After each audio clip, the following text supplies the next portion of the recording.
അഫില്ലാഹി ശക്കുൻ, അള്ളാഹുവിൽ ആർക്കെങ്കിലും സംശയമുണ്ടോ?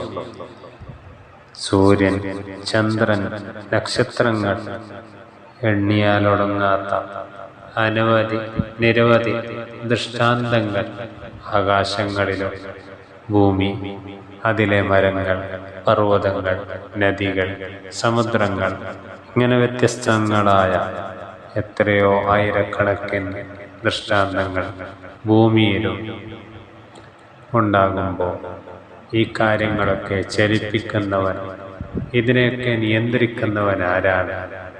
അവനാണ് അല്ലാഹു റബ്ബ് സുബ്ഹാനഹു വ തആല. ഇതൊന്നും സ്വന്തമായി ചലിക്കുകയില്ല എന്നുള്ള വിഷയം ബുദ്ധിയുള്ള മനുഷ്യനെ സംബന്ധിച്ചിടത്തോളം അദ്ദേഹത്തിനേക്ക് രൂപപ്പെടുത്താൻ കഴിയുകയില്ല. ചിന്തിക്കുന്ന ആളുകൾക്ക് ദൃഷ്ടാന്തങ്ങളുണ്ട്. അല്ലാഹു ഏകനാണ്. അവനാണ് നമ്മൾ ഓരോരുത്തരെയും സൃഷ്ടിച്ചിരിക്കുന്നത്.